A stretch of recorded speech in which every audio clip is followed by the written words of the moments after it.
We are back on Morning Line. Thanks for joining us. Our guest this morning, Davidson County Sheriff Darren Hall. Taking your phone calls, we were talking about what's happening with privatization and jails here in Davidson County, but we've got other issues that we can touch on as well. Let's see. We'll go to Tony next, waiting through the break. Tony, good morning. Hi, Tony.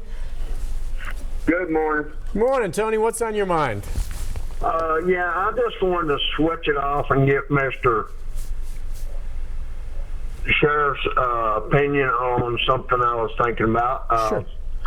You know, I've been seeing on the news just, they're trying to get a police presence in North Nashville, and one time y'all showed I think it was y'all that showed the murder rate in Nashville area. Yeah. And I just wanted to get Mr. Hall's opinion on what he thinks, about the people fighting against the police presence and a police outpost in North Nashville, considering all the murders that are going on over there, and the people don't want it.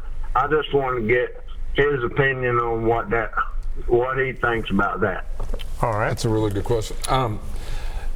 Probably not the best day to ask me this. I think activism in Nashville has got to be, we've got to figure out what we really want to do as a city, and you can't jump every time someone screams jump, and unfortunately that's where Nashville is right now. You know what an example is? I don't want to interrupt you too much, but I mean the Community Oversight Board, the executive director just resigned from that, whatever his title was. Now it's not his fault, and I don't know where the issue is, but that was passed very quickly in the wake of some high-profile police-involved shootings, and I understand the concern over all of that. Don't get me wrong, but these things just happen so quickly, and then what's happening with that? I mean, I thought it maybe would go places. I don't know if the Metro PD is not cooperating or not. I don't want to get too far afield, but the guy in charge of that just resigned, because I'm guessing, and I don't know. We haven't heard from him on why, but he just said, I'm done. I mean, the activism part of it, and sometimes it's such an, hey, I said this, the police cameras. Look, I've seen plenty of times where police body cameras really serve a purpose, but man, we passed that in a hurry without even considering the cost, and now that's on the back burner because it is super expensive. And people react, they pass things, but then they don't want to pay for them because there's no money there.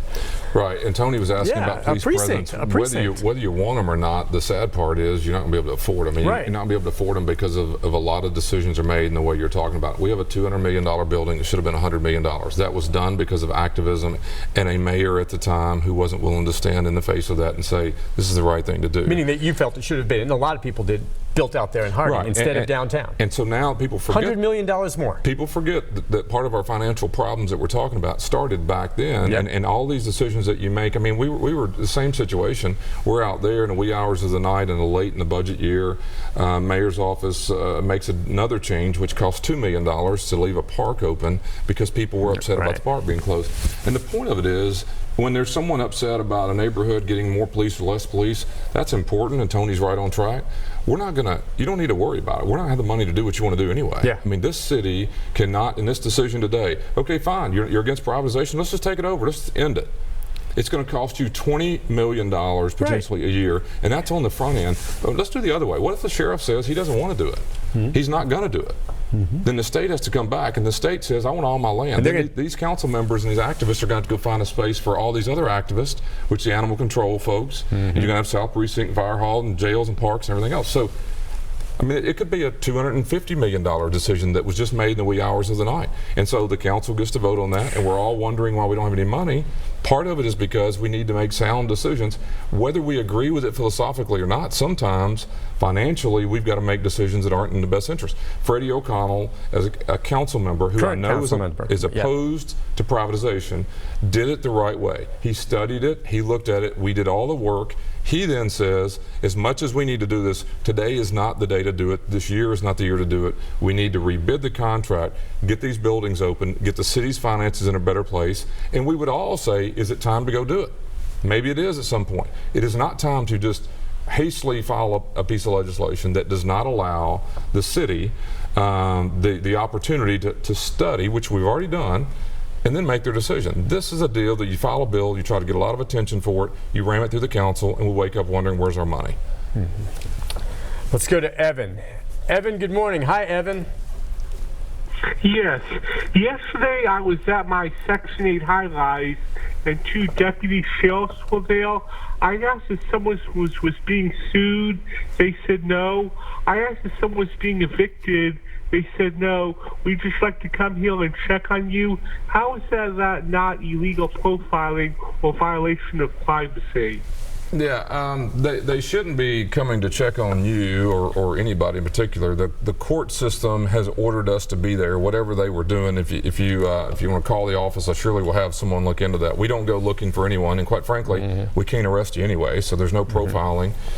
What we would be doing is serving a notice of the court. It could be one of those things you mentioned: eviction, could be a warrant, divorce, a civil warrant. We're not serving criminal warrants, so we wouldn't be out there, but it wouldn't be a profiling situation. And again, they're not necessarily obligated to tell you what I'm serving Nick Barris for, meaning if I'm serving you of a garnishment or so forth. But they should be there at the direction of the court only. They're not there to profile or just to check on you. We have had people over the years ask us to do welfare checks. That's just not necessarily what we would do that if asked. And I'm talking about if someone said, "Hey, my mother's sick, will you mind checking on her?" Right. But we're not there just to check on. And a reminder: the Sheriff's Department primarily just serves the civil warrants. Yeah. Criminal warrants are served by the PD. We serve, yes. The only criminal warrants we serve are those of people who are incarcerated in jails and prisons. We do serve their warrants for them while they're locked up. Right. But we don't go knocking on doors serving criminal warrants. That's PD. PD. Right. Gotcha. All right. Let's go to Charlie next. Charlie, good morning. Hi, Charlie. Hi, Charlie. Hey, good morning, Nick. Good morning. Good morning, Nick. How you doing? Good. What's on your mind? I got two questions here for Sheriff Hall. Sheriff, I applaud your admiration because I know you get frustrated as the Dickens with what is going on over there in Metro Nashville. But what does the mayor think about? What is the mayor doing to help you out?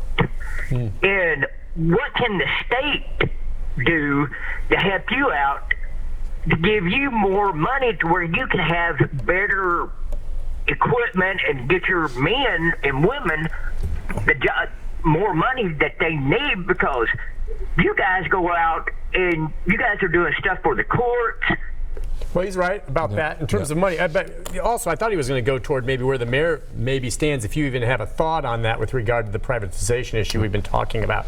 Where does he fall down? I know he's fiscally conscious. He can't be thrilled about the idea of this happening and costing the city these millions of dollars. Right, and I have to say it's the mood I'm in, but just a few weeks ago there was financial concerns, and the headline was that there wasn't a homeless overflow for shelter.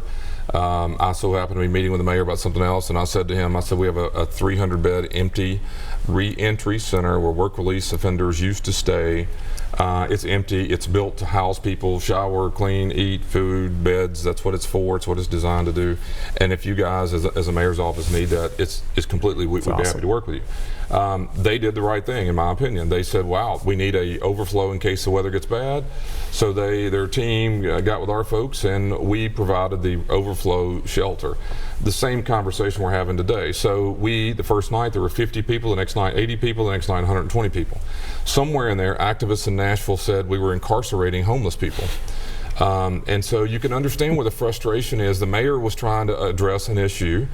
Financially, we don't have money to go buy new shelters for people, and as far as I know, homeless shelters historically have been gymnasiums and so forth where you're putting cots on the floor. This allowed pets to come in, couples, which none of these other shelters do. We weren't incarcerating people.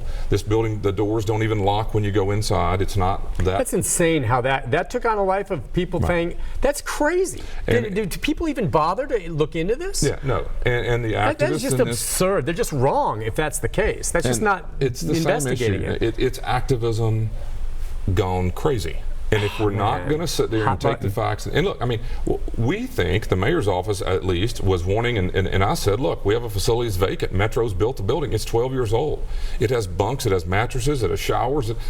That's not available anywhere else. Right, that's awesome. And what a solution. And it doesn't cost anything more in terms of setting it up. And every night more people were coming to the shelter. And so the activists in town were saying, we're incarcerating, mistreating homeless, and therefore they're not going to want to go there. They're not going there. it was full. I mean, so my frustrations are many. Wow. The caller, Charlie's issue was, what does the mayor think about, I will use that as he's new in his term. He was getting bombarded with not having an overflow shelter. I said, hey, look, we do that. And then they get bombarded for mistreating homeless. I have a meeting set up with the mayor's office about the privatization legislation. I can't speak for them. We don't have the money.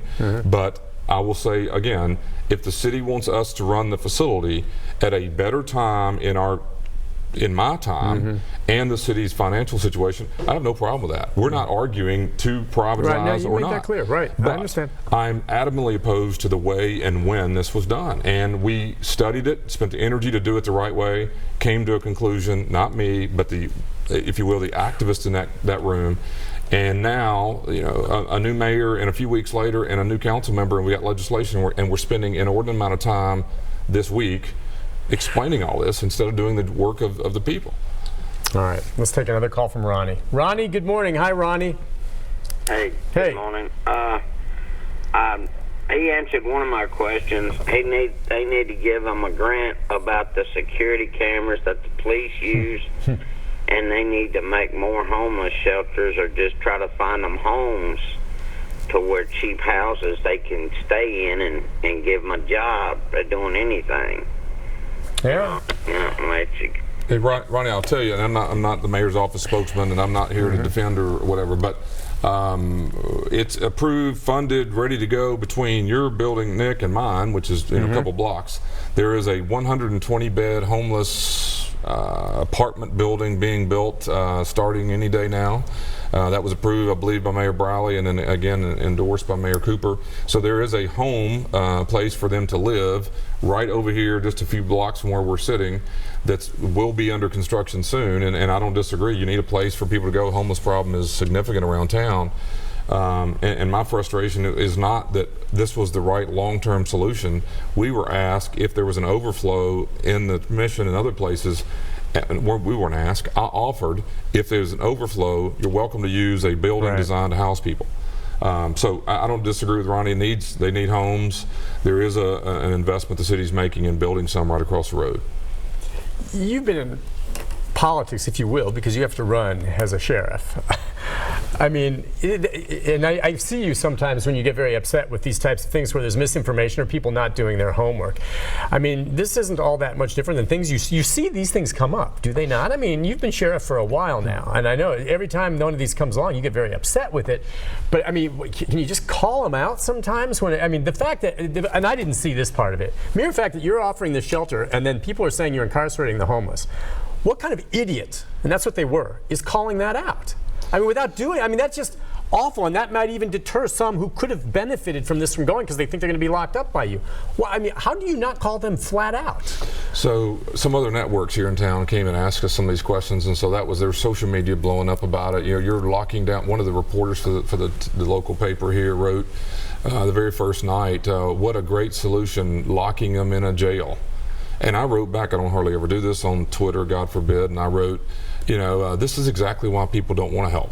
I mean, why are we even offering to go? I mean, I had staff I asked to go work and to help do this. This wasn't their job. We provided the facility, the supervision of the facility, transportation. We did all this work. We're not over the homeless. We were trying to help. The next day, we get people who were saying we were searching like we would prisoners.